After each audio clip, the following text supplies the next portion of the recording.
because you need people to make films. Não tem um método assim, é tipo possessão. O cinema e a arte em geral, ela tem uma capacidade muito grande de transformação. Eu acho que eu consegui fazer o filme porque muitas dessas questões já tinham adormecido. Creo que siempre ando circulando por los mismos climas. You know, they're segmented, right? There's the people who give a shit that a group of women are making a movie together, right? Because they care about women in media.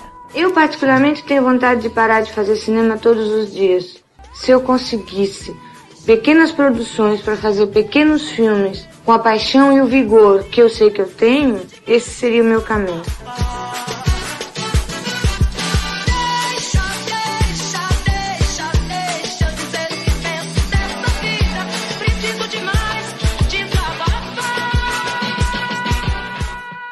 Feito por Elas, o podcast que discute o protagonismo das mulheres no audiovisual. Olá, ouvintes, eu sou Isabel Wittmann, do Estante da Sala. Eu sou Estefânia Amaral, do Cinematório e do Discos da Estê. E eu sou Camila Vieira, da Revista Sobre Cinema. E você está escutando Feito por Elas, o podcast que discute o protagonismo da mulher no audiovisual.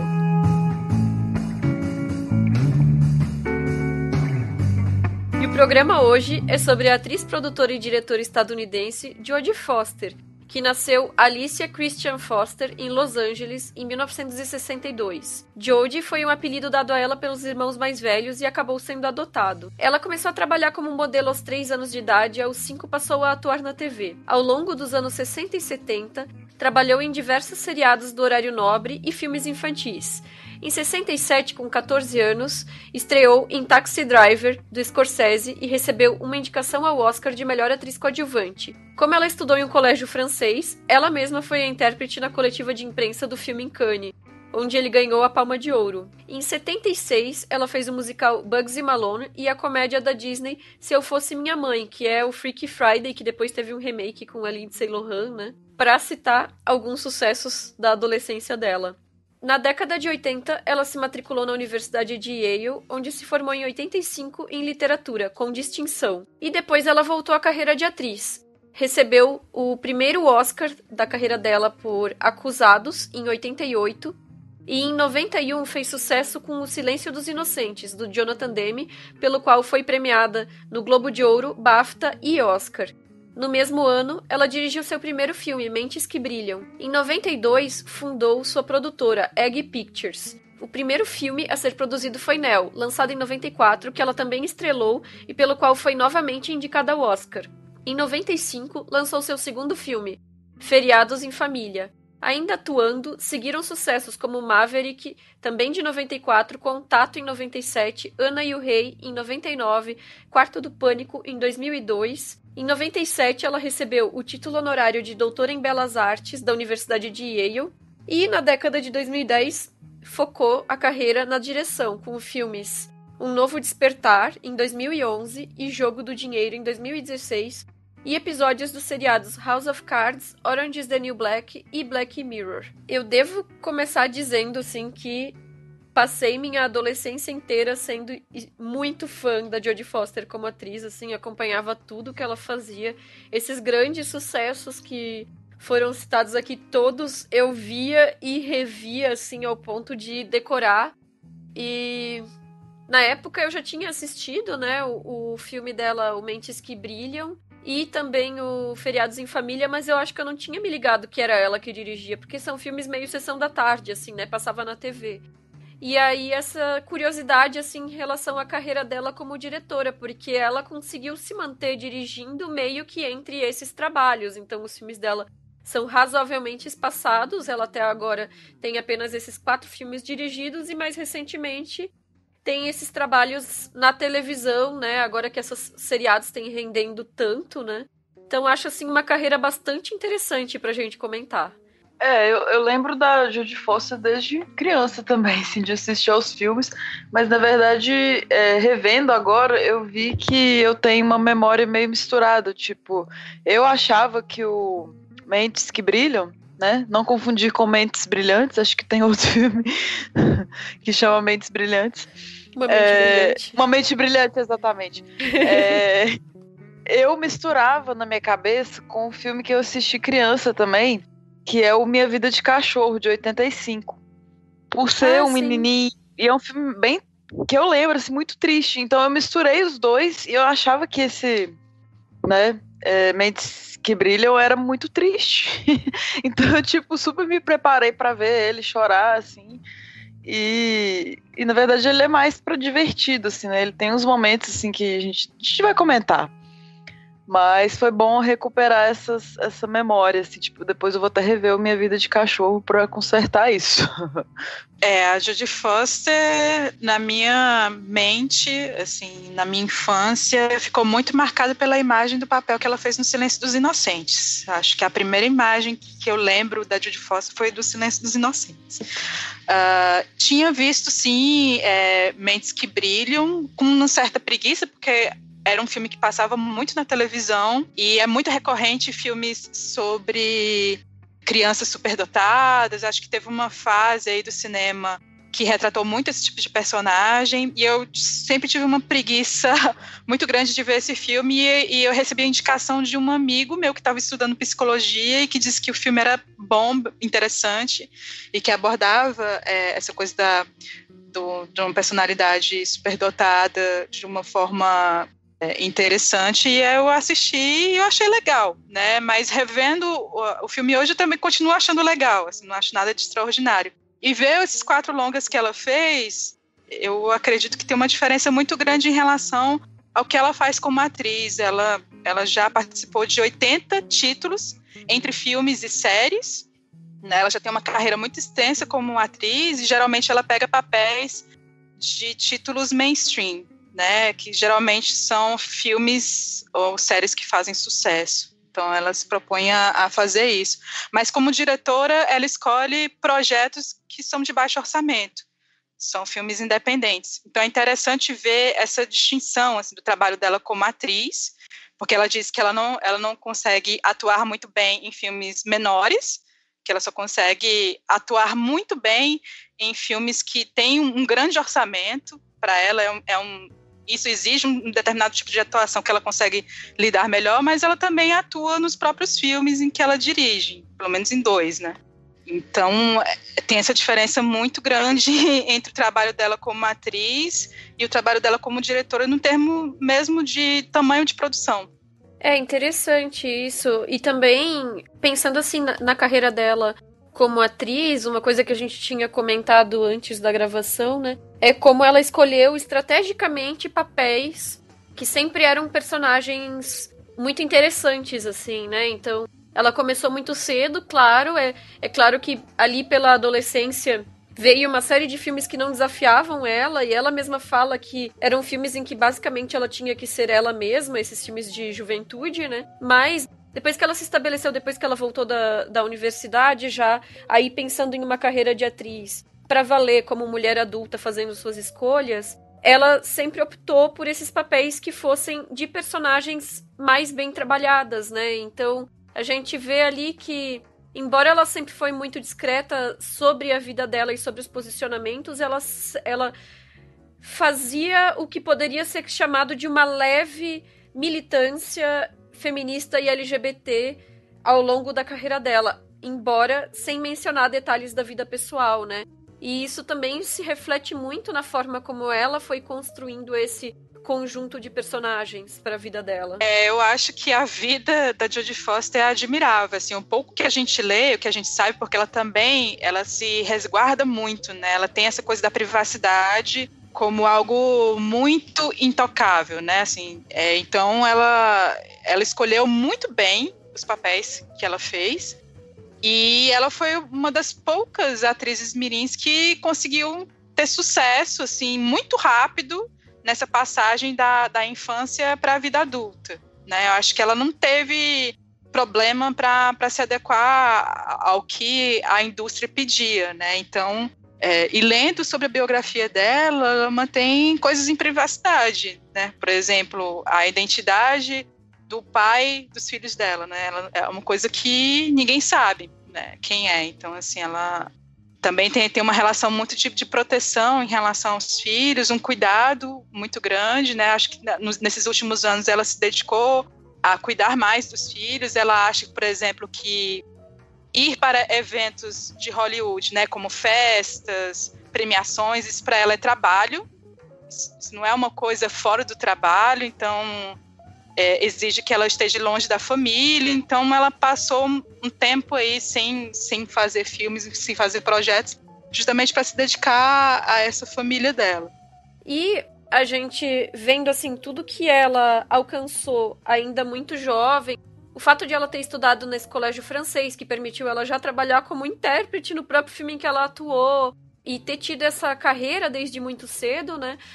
Parece ter algo a ver também com a opção desse primeiro trabalho de direção dela, que foi o Mentes que Brilham, que foi lançado em 91. Então foi o primeiro momento em que ela parou, talvez, para refletir sobre a carreira dela olhando para trás, né? Já adulta, já ali fazendo sucesso com O Silêncio dos Inocentes e tudo mais, né?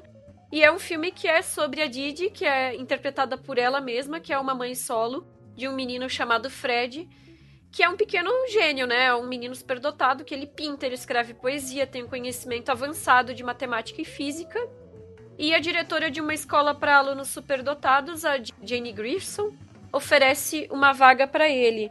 Mas isso na condição de que ele passasse por um processo assim, de adaptação a eventos junto com ela, que faziam com que ele precisasse se manter afastado da mãe.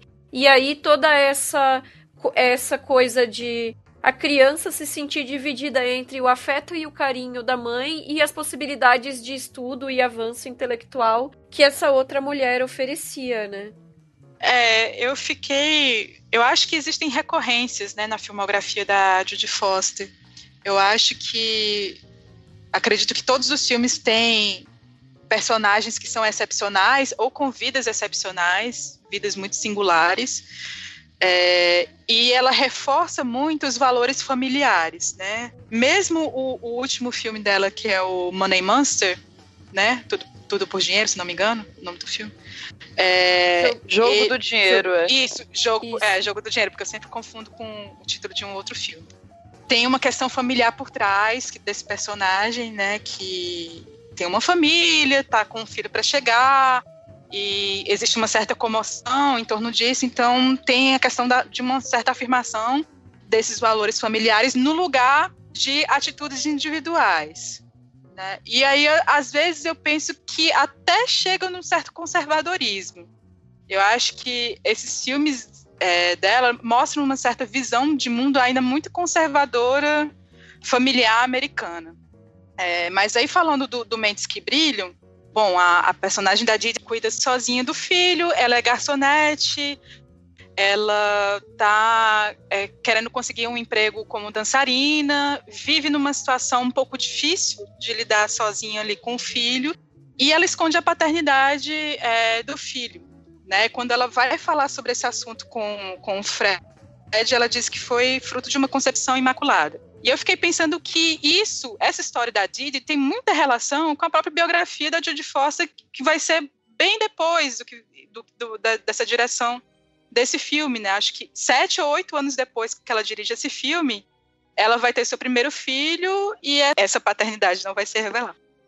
Então eu vejo que há muitas ressonâncias da Jodie Foster em relação à personagem da Didi, mas também ao próprio personagem do Fred, né, que é esse menino superdotado.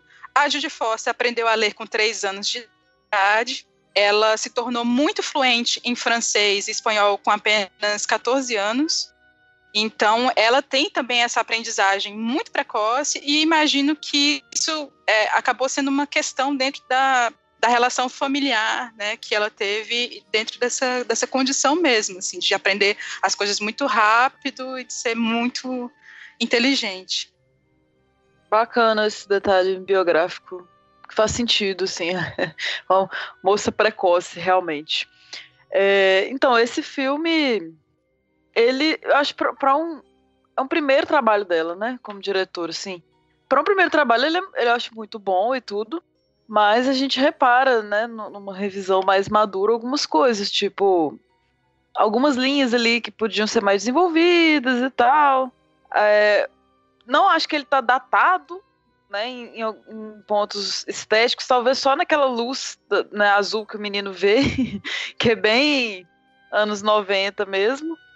E eu não sei, acho que ele não se decide muito bem pela comédia ou pelo drama. Assim, fiquei na ansiedade revendo. Tipo, será que vai ter algum grande drama, algum grande trauma?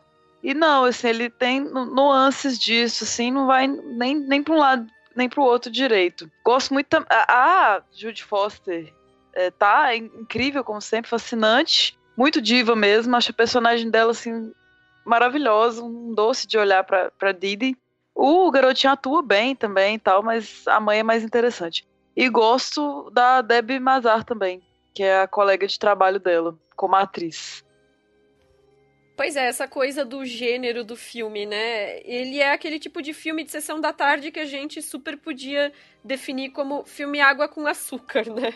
Então, ele não é um filme que tenha um roteiro, assim, super trabalhado, com personagens profundos e elaborados. Mesmo as questões que ele se propõe a discutir, como, por exemplo, a parte financeira da maternidade, que ela não tem condições, tipo, ela se desdobra para dar tudo que ela pode pro filho e ainda assim ela não tem condições de fornecer para ele os estímulos para aquele tanto de talentos que ele já mostra ter, né? Então ela tem que trabalhar com aquilo que lhe oferecem, né? Essas oportunidades de estudar em outros lugares e tal, né? Mas isso não é abordado de uma maneira muito profunda. No final das contas é isso, assim, é um filme que ele é simpático, mas ele não aprofunda nos próprios temas. Eu acho que tem uma recorrência nos filmes da Jodie Foster que é ver a solidão como algo extremamente negativo.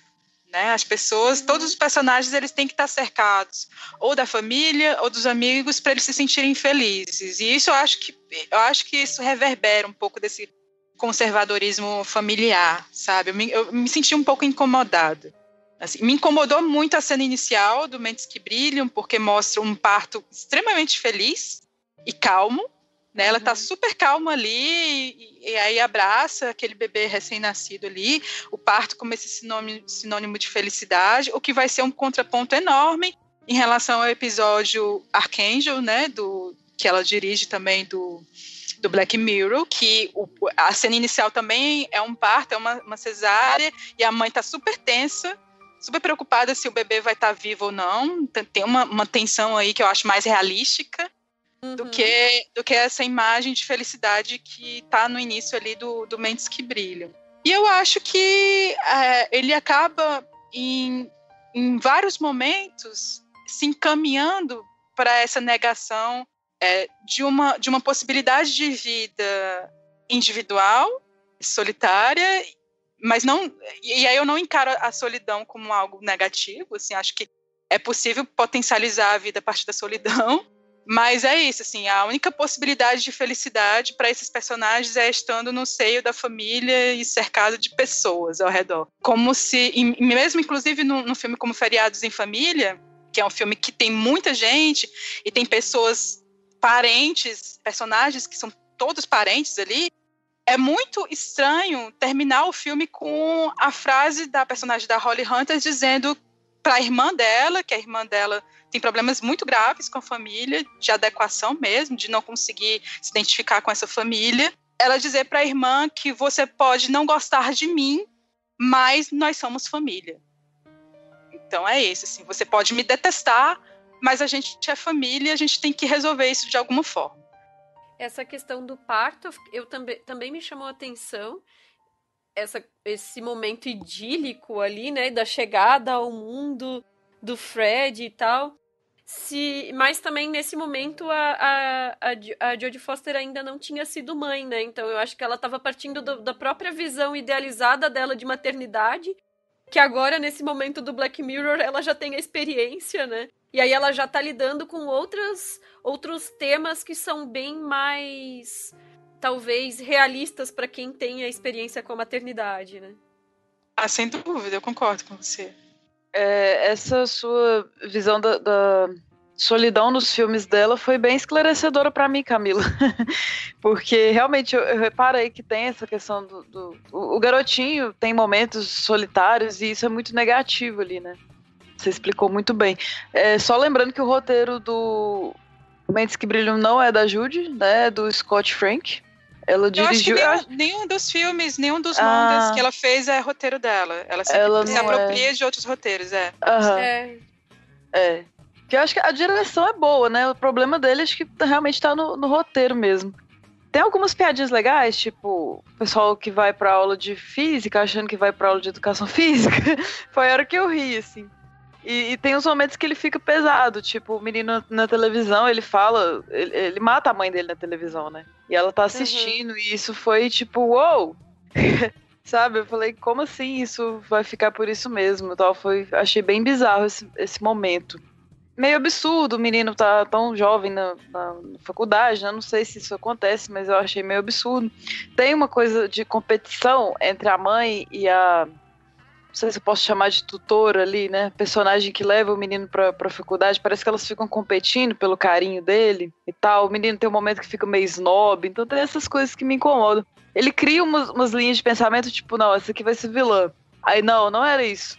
Isso é até um mérito, né? Tipo, você fica com uma expectativa que vai rolar tal coisa na trama e não rola, né? E rola diferente. E já que a Camila falou do Feriados em Família... Eu não sei como é que eu não tinha assistido esse filme antes, porque eu sou muito fã da Claire Danes. Além da diretora Claire Denis, eu sou fã da Claire Danes também. E eu, tipo, corri atrás de tudo que ela fazia. Eu não sei como é que é esse, eu deixei passar. Talvez eu não encontrei ele, né, na época, na locadora. E é um filme que começa muito bem, né, o Feriados em Família. Eu falei, nossa, ele vai ser o melhor filme da Judy Foster. Aí depois ele vai caindo altos problemas, tipo, piada com comida. Tipo, foi me incomodando, uns romances... Aí o romance foi o contrário. Começou mal o romance e depois eu achei que terminou muito bem.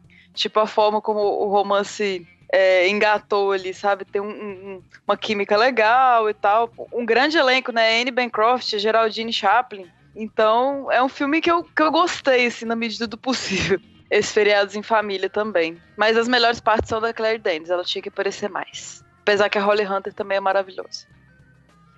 Acabou que a gente nem vai falar do Feriados em Família na pauta, mas como todo mundo já falando, né? Assistiu, a gente já vai no embalo, né? E são só 4 filmes, né? Quem fala de 3 fala de 4, né? Então... Isso aí, bora lá.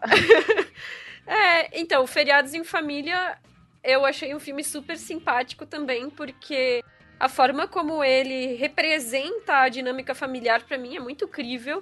Aquela coisa que tem um afeto passando por baixo, mas tem muita cobrança, tem muita cutucada, indiretas, enfim. E é a coisa das festas de fim de ano como aquele momento que concentra essas relações, né? Eu acho que ali ela já tá muito mais segura na forma como ela dirige, especialmente quando a gente vê a quantidade de atores e nesse elenco, né? Assim, todos eles com papéis relativamente grandes. Não, claro que a Holly Hunter é a protagonista, mas não tem, assim, um destaque, assim, como ela sendo a única. O que me incomoda realmente, eu não tinha parado pra pensar nesse ponto que a Camila levantou sobre a impossibilidade dos personagens dela de ficarem sós, e isso é realmente recorrente e problemático, né? E ao contrário da Estê, eu achei que o romance, assim, foi super forçado, muito nesse sentido de que, meu Deus, essa mulher aos 40 anos, com essa filha de 18 anos, não pode terminar esse filme sozinha. E aí empurram um namorado de última hora pra ela na ação de graças, assim. Não, sabe? exatamente. É isso que você tá falando, Isa. É como se não houvesse nenhuma possibilidade para esses outros personagens conseguirem tomar o rumo próprio das suas vidas, sabe? Longe de um amor romântico ou da sua própria família, que é problemática, é uma família completamente disfuncional, né? Tem inclusive o Robert Downey Jr. ali fazendo um papel bem interessante, inclusive. Mas para mim é um dos filmes mais maduros, sim. Acho que em termos de direção de atores, a Judy Foster dirige muito bem os atores, e eu acho que no Feriados em Família ela consegue dar um equilíbrio muito bem a esse elenco, que é extraordinário. Mas eu acho que em alguns filmes ela apressa demais as coisas e você fica sem entender. Por exemplo, o final do Mentes que Brilham é muito apressado. Assim, quanto tempo passou para acontecer aquela festa de aniversário que deu certo? Porque inclusive, eu acho que a melhor cena de festa de aniversário é a primeira, que aparece ali que a Didi organiza, né? E não vai nenhum dos coleguinhas. Me lembrou muito o curto da Gabriela Amaral Almeida, A Mão que Afaga. Também lembrei. Mas A Mão que Afaga, ela traz um estranhamento para aquilo, e a Jodie Foster, ela apenas, assim, ok, é uma coisa que não deu certo, vamos carregar de melancolia, de tristeza, né? E isso vai ser um problema pro personagem que ele precisa resolver. Então, acho que todos os filmes dela tem essa questão mesmo. E eu acho que isso fica mais grave no próximo filme que a gente vai comentar, que é O Novo Despertar. Eu adorei O Novo Despertar, mas tá terminando Feriados em Família. Sobre a questão que ela fala pra irmã dela, tipo, somos família, pra mim soou mais no sentido assim, tipo, você não precisa gostar de mim, a gente não tem escolha, a gente continua irmã, não é que a gente vai resolver isso. É que, tipo, a gente é irmã, sabe? Fato. E eu vou embora aqui e você vai ficar chorando. Eu vi mais no sentido assim, tipo, não adianta. Não temos obrigação, mas somos irmãs. Foi mais pra um lado negativo do que vamos resolver isso e ser amigas, sabe? É só dizer essa visão aí. E sobre o romance, né, em defesa do romance, eu achei, como nos filmes da Julie Delpy que a gente comentou, tipo, aquele encontro é muito perturbador, né, com a família, assim, tipo, eu até acho que ela queria ficar sozinha naquele momento, né, foi demitida e tal, acho que o filme começa bem por isso, assim, várias coisas acontecendo, a filha, né, amadurecendo, e não, ela é perturbada na viagem de avião, a família, tipo, é um saco, então, e ela super resistente em relação ao romance, sabe, ela não quer e tal, e lembrando que ela não estava se relacionando antes, né, ela é divorciada e tal, então acho que foi um evento que aconteceu, eu acho que o romance pode fazer parte da vida em determinados momentos. E o filme não tem aquela coisa, apesar que eles, né, no final estão ali, como o filme que a gente falou da... Ai, meu Deus.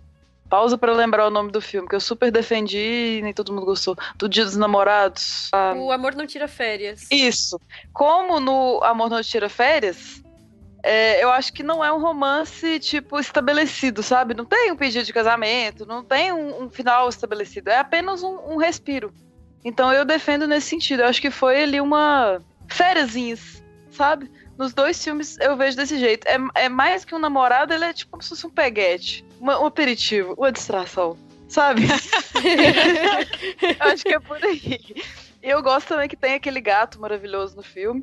Acho que é importante ter um animal, como eu já disse, a minha cota Faustina, que eu inventei. Tem que ter um bicho no filme, alguém tem que ter um cachorro, um gato, e esse filme cumpre isso. O personagem do Robert Downey Jr., pra mim, não faz um homossexual estereotipado. Acho isso um grande mérito também. Tipo, não é uma questão assim, dele mudar a voz, sabe? Fazer uma coisa feminina, fake ali, pelo fato de ser homossexual. Acho isso bem bacana. A reação do pai também. Então, assim, gostei bastante do filme. Ainda toca Janis Joplin nos créditos. Sucesso! É só a cena com o frango mesmo que me incomodou além da conta. A cena do frango. Tenso. Não, eu gosto desse filme. Eu acho que é dos que eu mais gostei dela. Talvez o segundo, assim.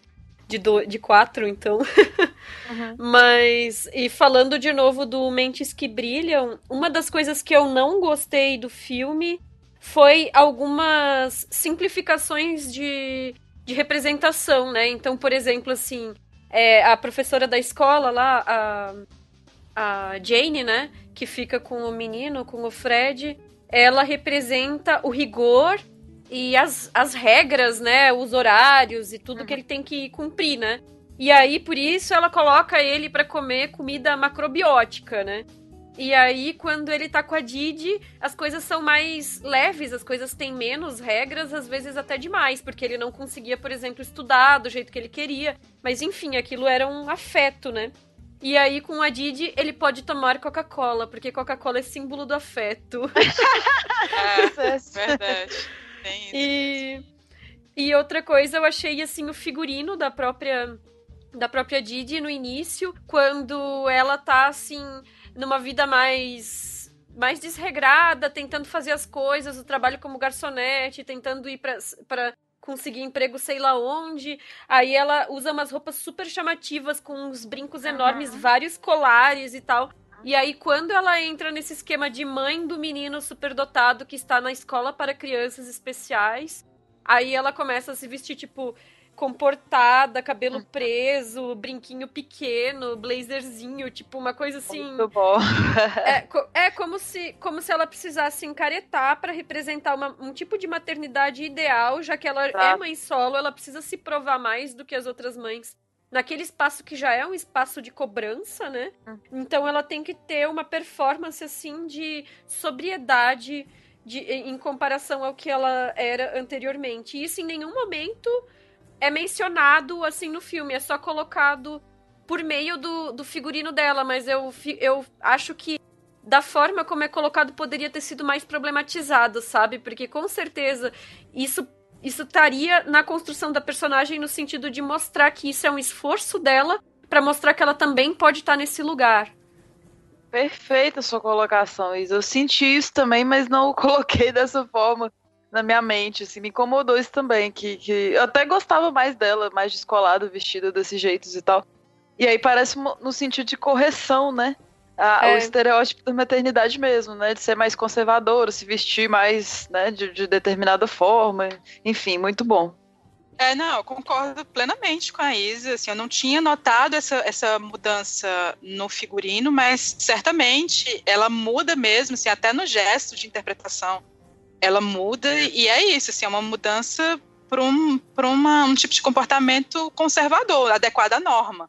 Porque ela não é, assim, quando se apresenta a personagem, ela é uma mãe que não segue muitas normas, ela não sabe cozinhar direito, né? Ela dá Coca-Cola pro menino. Então, assim, esse tipo de adequação e de um certo conformismo está presente também nos outros filmes. Eu acho que é uma recorrência, assim. Não dá pra deixar de dizer, já que a gente falou sobre os dois filmes ao mesmo tempo, Mentes que Brilham e o Feriados em Família, que são filmes doces, assim, né? São filmes leves, gostosinhos, divertidos, fáceis de assistir. A gente fica, às vezes... E é filme de final feliz. Todos eles são... Acho que só o último que não é, né? Que é bem pesado, né? Eu acho pesado. Que... Isso. E eu acho que... Uma crítica que ela coloca de uma maneira marcada ali nesse filme do Mentes que Brilham, agora que eu me lembrei desse momento em que eles chegam naquele evento que é tipo um festival de jovens talentos, que os meninos são sabatinados e tem uma maratona de atividades lá, né? E aí mostra aos fundos, assim, um outro menino gênio que estão perguntando pra ele algumas questões jurídicas, e ele diz assim que só porque uma pessoa está com frio ou fome não significa que ela pode invadir uma propriedade, porque é contra a lei. Então, ele mostrando assim que uma criança pequena que tenha grandes conhecimentos, ainda assim a inteligência dela não necessariamente vai garantir um pensamento empático, né? E que eles ali estão sendo criados para estimularem esse intelecto, mas não necessariamente para entenderem o afeto. E aí entra o lado da Didi na criação do Fred, né? Porque aquele menino da capa é muito irritante. Não coloca ele é muito violento, mas ele é muito irritante. Que horror de menino. E ele meio que representa isso, né? Uma criança que foi tratada como especial e acima da média desde muito cedo, e aí não sabe lidar com isso, né? Não aprendeu a lidar com essa fama e tudo mais. Snob, né, também. Tem um momento que eu acho muito ruim, que é o momento daquela brincadeira com os números, né? De adivinhar... Não, de fazer a contagem lá dos números. Que aí quando mostra o Fred pensando, aí aparecem os numerozinhos assim, gráficos. Gente, que didatismo, eu não precisava disso. É a luz azul que eu falei. O momento, né, que tem isso, sabe? Completamente deslocado do filme, gente, não precisava. Mas os numerozinhos em neon azul, não é isso? É horrível. Então, gente, horrível. Vamos tirar essa cena, porque ficou datada aí, ó. Não gostamos. Jude. Edita aí, versão do diretor. Sem os numerozinhos azuis. Completamente do filme, né? Porque você não vê nada disso no resto do filme. Né? Exato. Então, assim, por que ela vai colocar ali? Só pra dizer, nossa, ele está pensando em números, de fato. Vai ser. Acho que tem a cena da sinuca. Tem isso também. Não sinuca? Na hora que ele tá jogando sinuca com um amigo mais velho, que é outra coisa que ficou mal resolvida ali. Ele fica visualizando, tipo assim, as linhas, as conexões. É a coisa neon azul também que me incomodou. Que as linhas. Mega datado.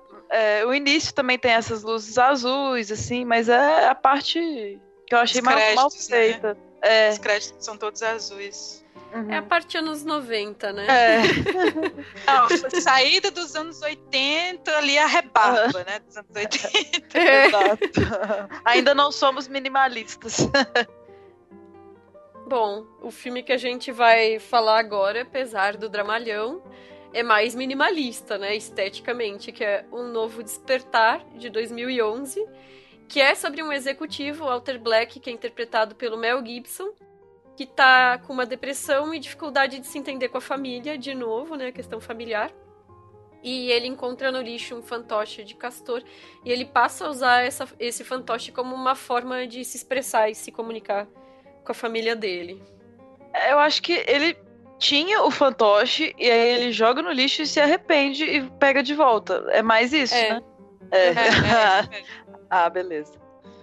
Cara, eu adorei esse filme. Tipo, eu sei que tem 1000 problemas, com certeza vocês vão falar aí e tal. Poderia ver problemas também, questões de sessão da tarde, romance, problemas com depressão. Tem 1000 problemas, mas eu amei. Eu amei muito. Tipo, eu acho, pra compensar a atuação que tinha me incomodado do Mel Gibson no filme que a gente falou, da Nancy Meyers. Qual que era? O que as mulheres gostam? Eu acho que ele tá péssimo no que as mulheres gostam e ele tá sensacional nesse filme. E o fantoche acaba comigo, assim, totalmente. E o Anton Yelchin, tô falando certo? O garotinho que... Ai, gente, que tristeza. É muito triste. Ele tá muito fofo também nesse filme. Tanto que eu achava que no Money Monster era, tipo, o último papel dele, porque o cara que ela arrumou é muito parecido com esse menino. Eu acho que foi quase uma homenagem, assim. E gosto muito da atriz da Jennifer Lawrence também no filme. Achei o máximo.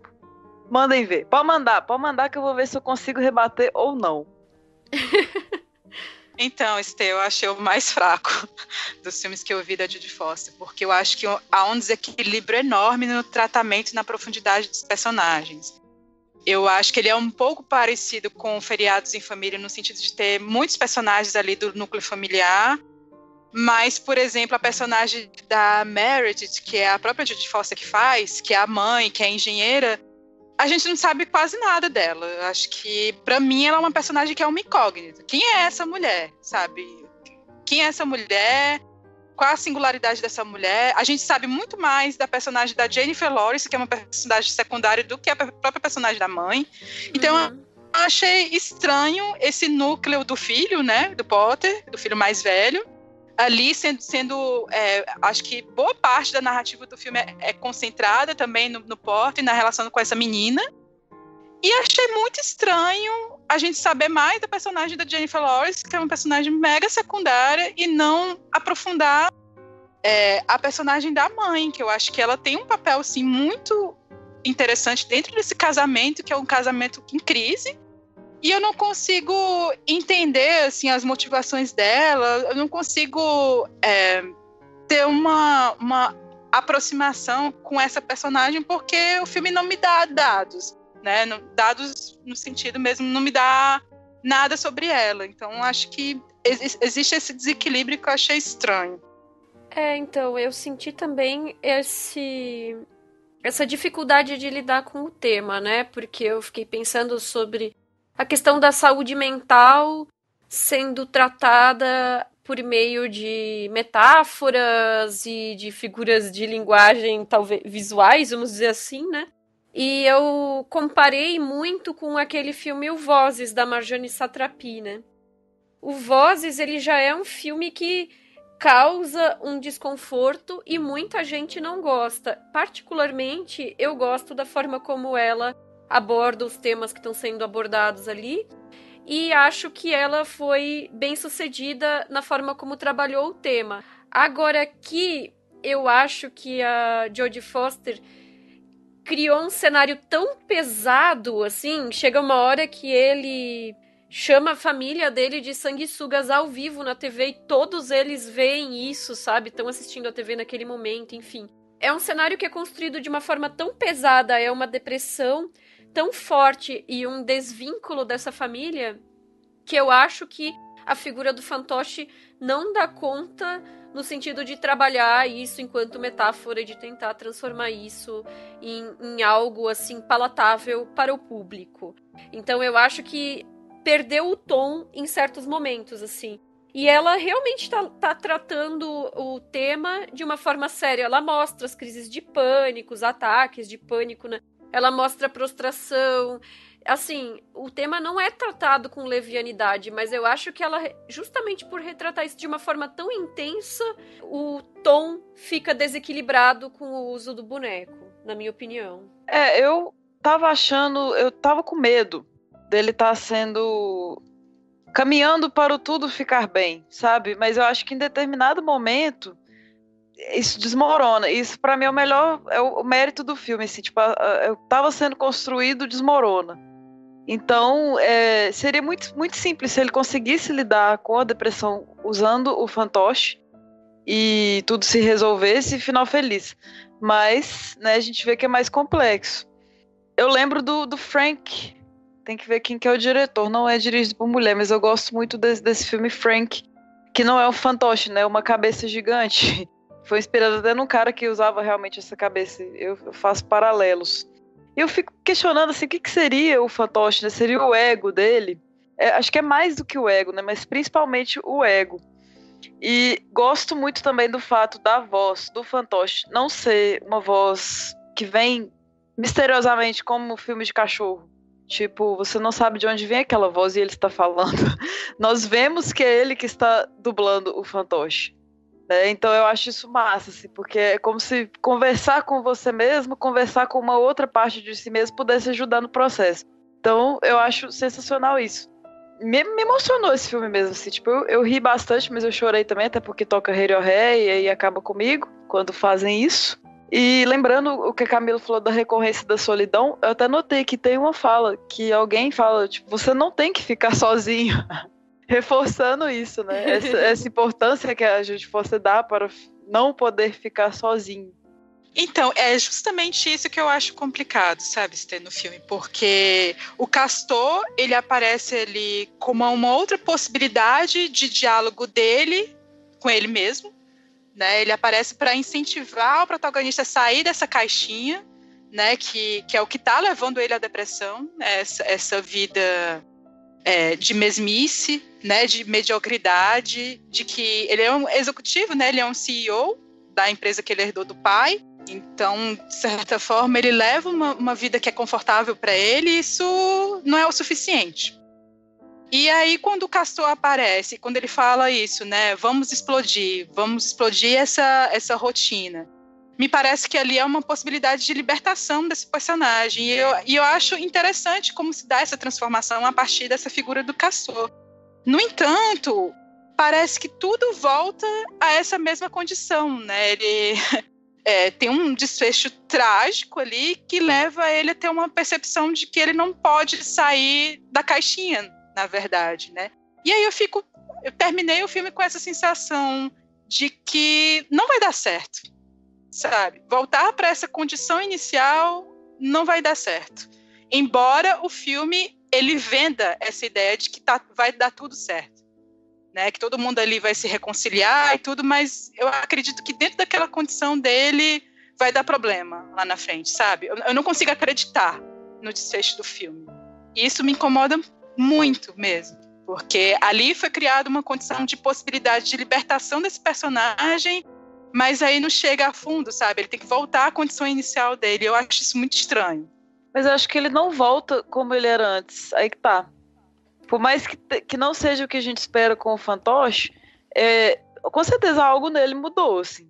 Tipo, ele mudou na família. Você acha que mudou na família? Talvez, porque o menino tinha uma obsessão com se distanciar do pai, né? Assim, com semelhanças, e o filme vejo que trabalha bem os espelhamentos entre eles, assim, tipo, comparações a todo momento.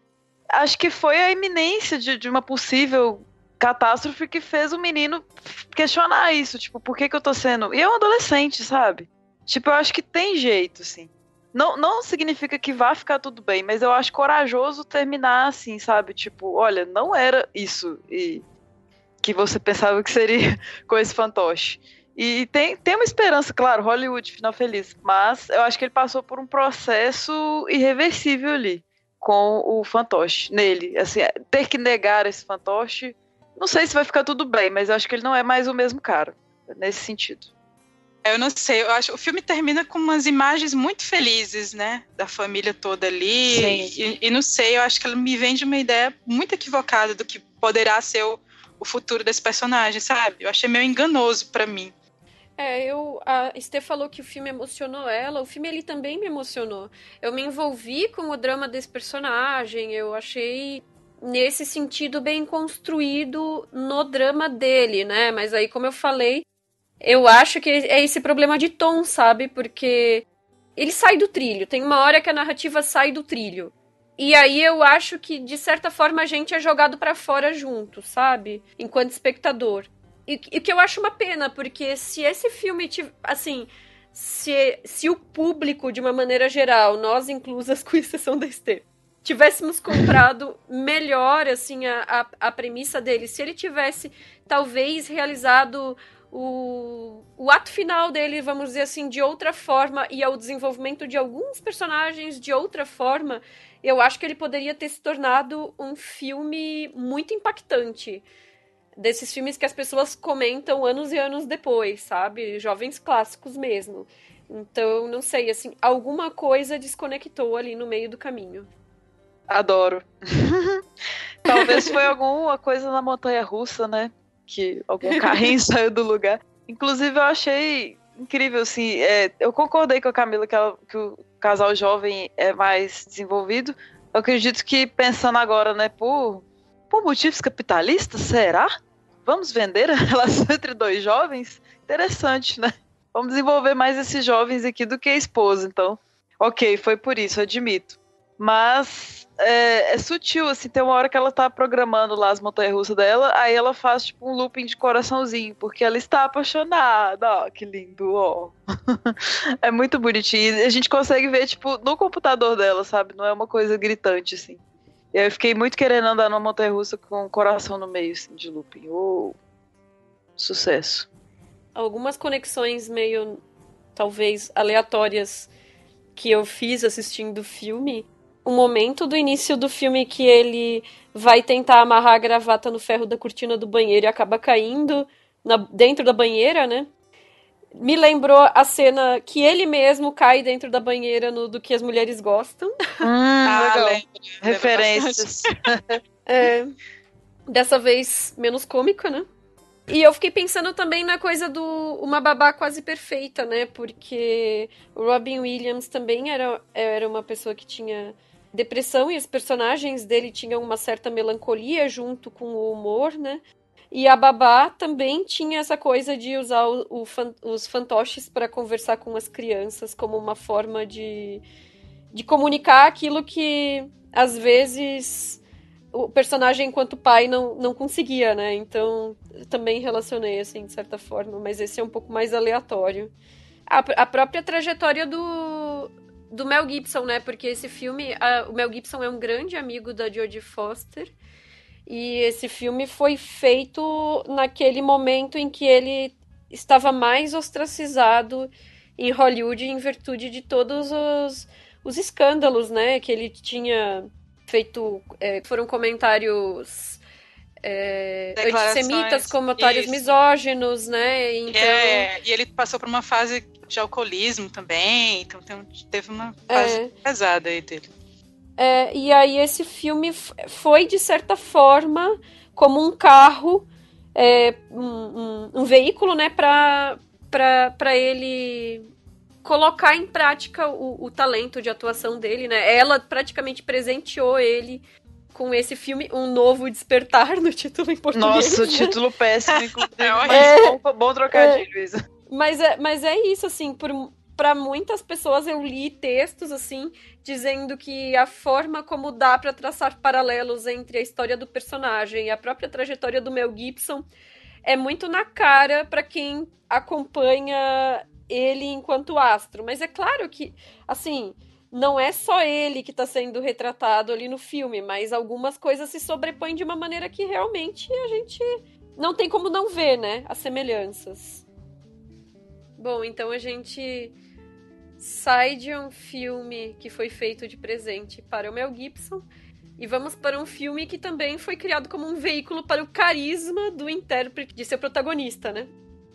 Então, o próximo filme é O Jogo do Dinheiro, que foi lançado em 2016, que tem um apresentador de programa de finanças, o Lee Gates, interpretado pelo George Clooney, que é sequestrado ao vivo por Kyle, um rapaz que perdeu todas as suas economias ao seguir as dicas de investimento dele. E a situação é lidada ao vivo pela Patty, que é a Julia Roberts, que está dirigindo o programa.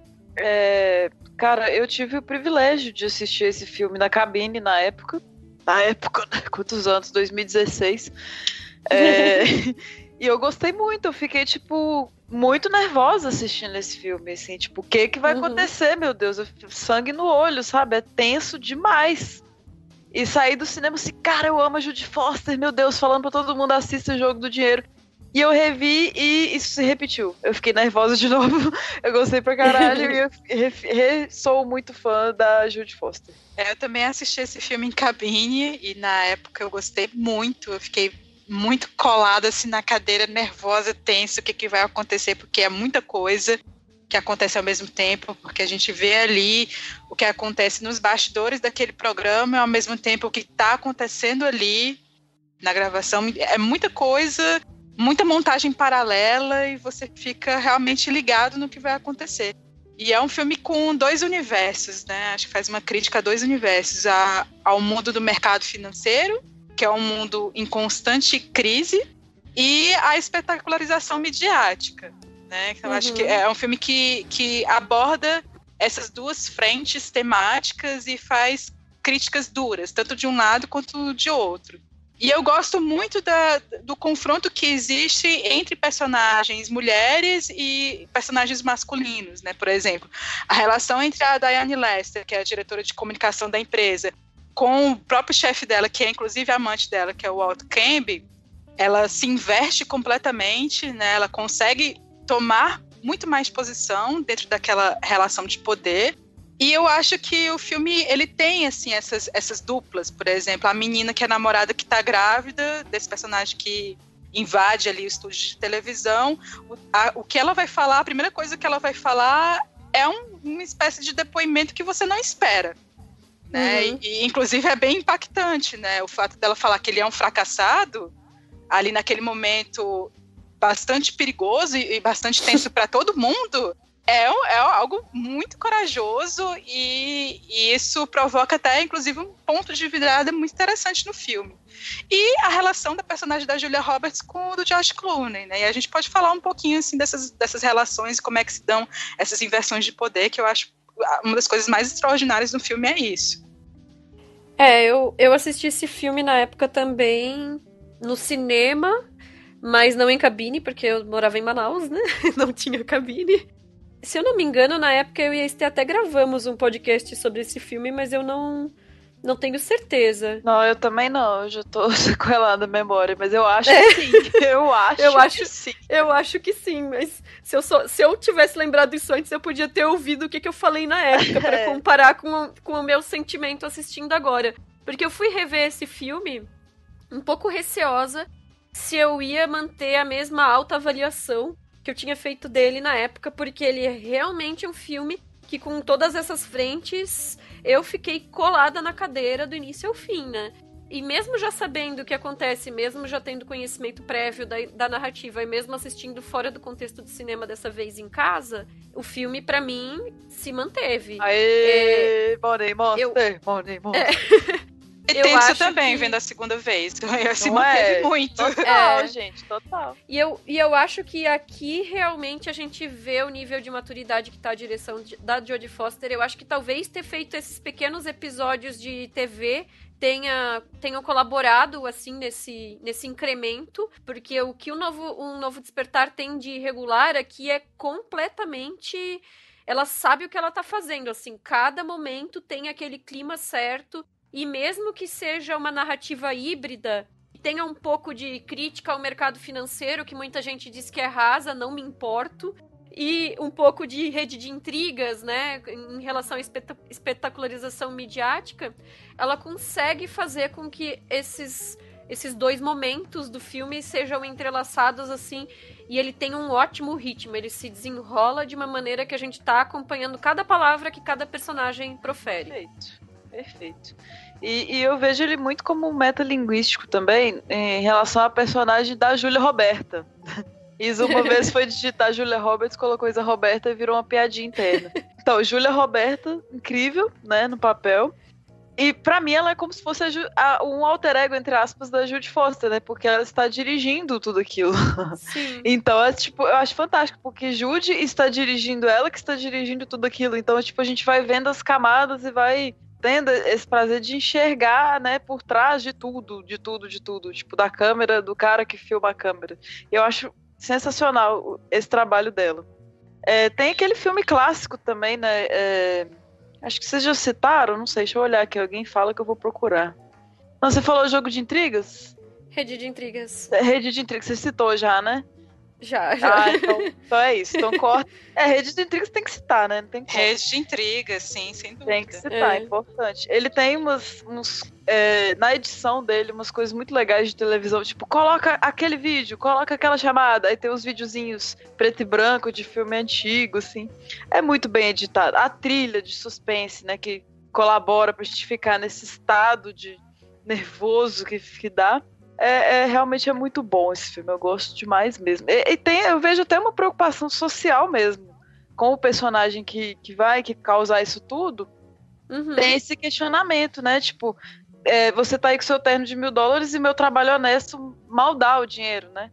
Então por que tá acontecendo tudo isso, né? Vamos chegar no âmago da questão, né? Eu que não entendo de finanças, eu achei bem explorado, né? Exatamente isso que você falou, Esther. Exatamente, eu acho que é um filme sobre o mercado financeiro e eu, assim, até compreendo as críticas negativas que teve em relação a essa abordagem de informações do mercado financeiro. Pode até parecer raso para alguns críticos, mas eu acho que é um filme que tenta atingir um público mais amplo. Diferente, por exemplo, com um outro filme que também trata do mercado financeiro, que é A Grande Aposta, que é inclusive um filme oscarizável, né? Acho que teve uma repercussão muito grande por causa do Oscar. Foi um filme que eu saí dali... Eu não gosto tanto. Não, eu não gosto. Também não. Porque é um filme que, pra mim, é um filme incompreensível. Do ponto de vista da questão do mercado financeiro, ele é muito hermético. E eu acho que o Jogo do Dinheiro, ele não se propõe a fazer isso. Ele consegue adentrar nesse universo, mas fazer com que o público também consiga entender minimamente o que é. Se é equivocado ou não, aí os especialistas vão dizer, mas eu acho que não é um filme para especialista.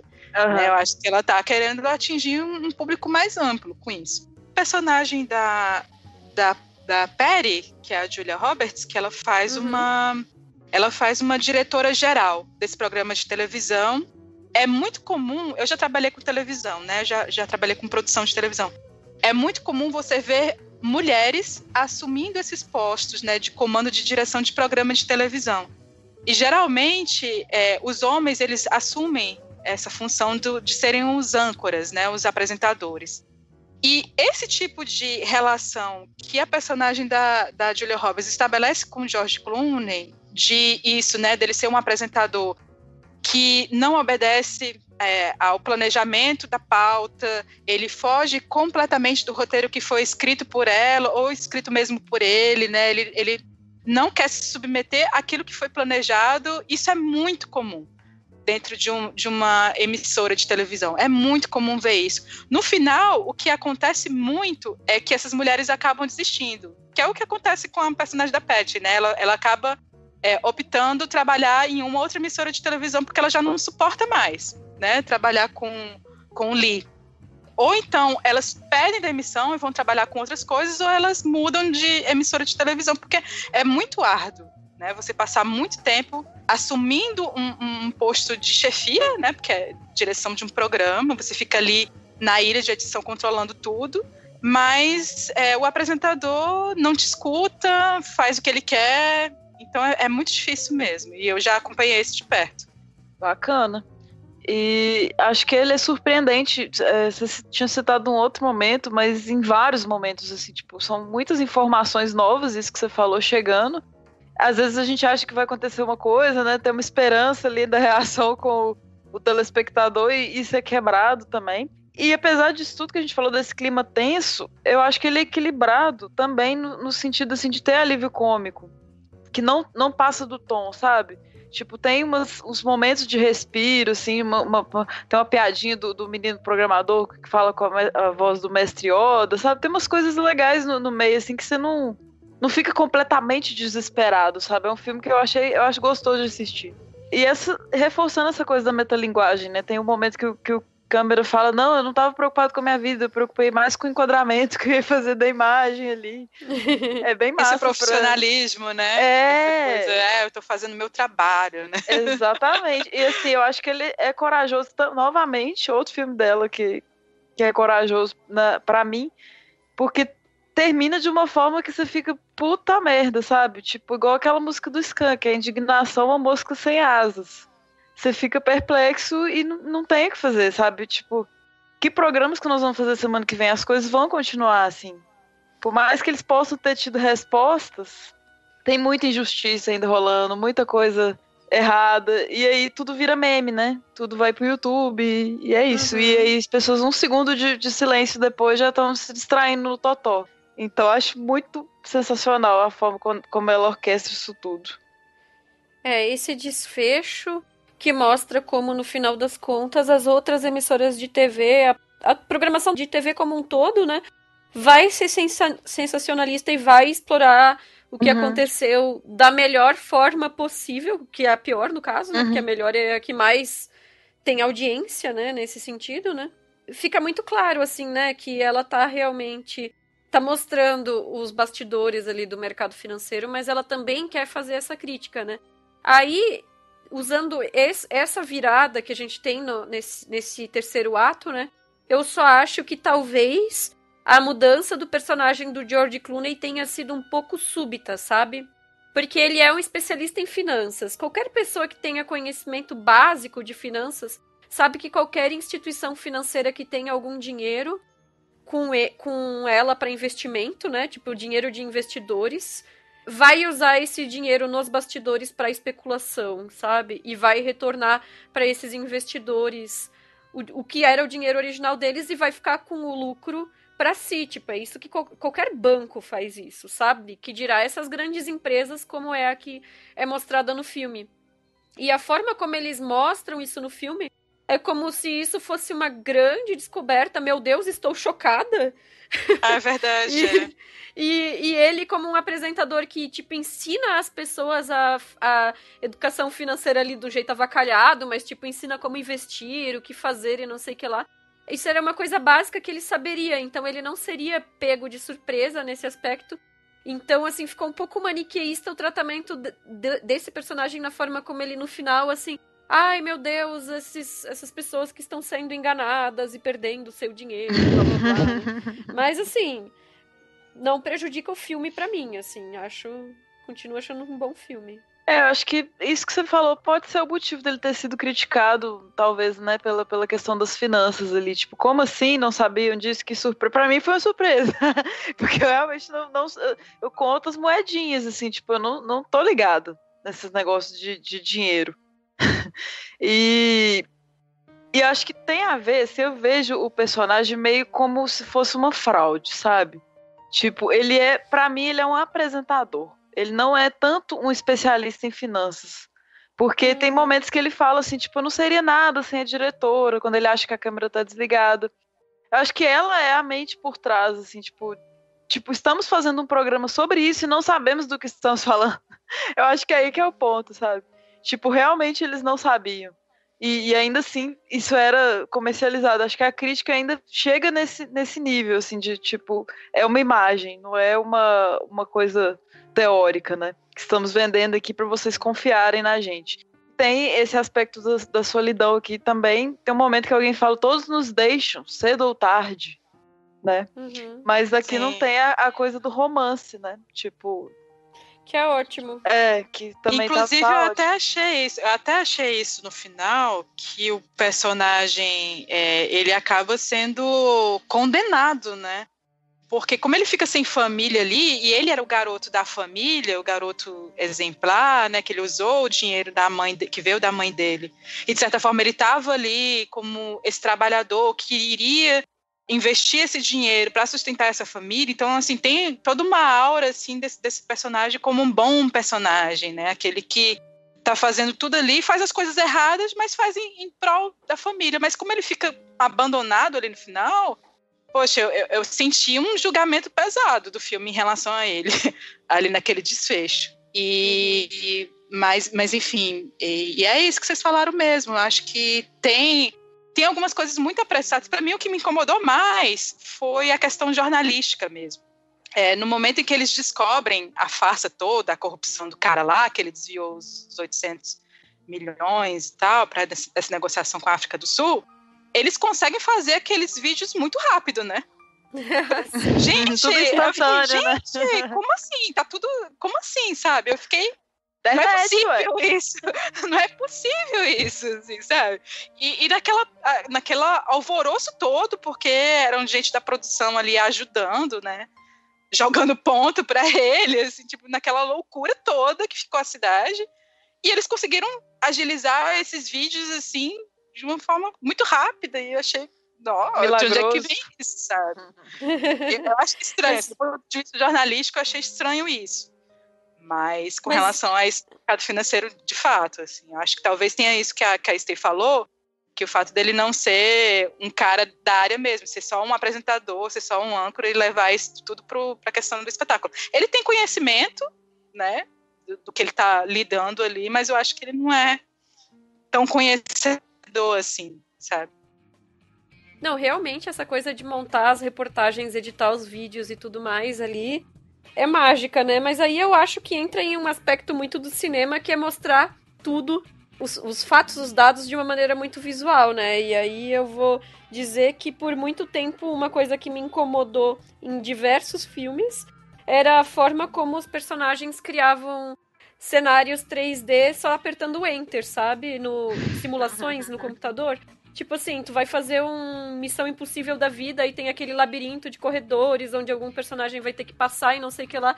O cara dá um Enter e aí a planta vira um 3D. Gente, quem trabalha com arquitetura, se isso existisse de verdade, ia ser tão maravilhoso. Mas aí no final entra nesse aspecto do cinema de ter que tornar visual determinadas coisas pro espectador, né? Às vezes a gente acaba tendo que ter uma certa suspensão de descrença aí para conseguir entender o que está sendo apresentado de uma maneira mais lúdica, né? Então, eu já vi gente que trabalha com dança, por exemplo, reclamar de O Cisne Negro porque a Natalie Portman não se movimenta exatamente como uma bailarina se movimentaria. Pelo amor de Deus. Assim, no final, são atores e são histórias ficcionais, né? E alguns elementos sempre vão cair em um aspecto irrealístico que pode incomodar pessoas que atuam em determinadas profissões, né? A licença poética do filme. Não, a Natalie é diva perfeita, absoluta e impecável em Cisne Negro. Eu discordo de qualquer hater.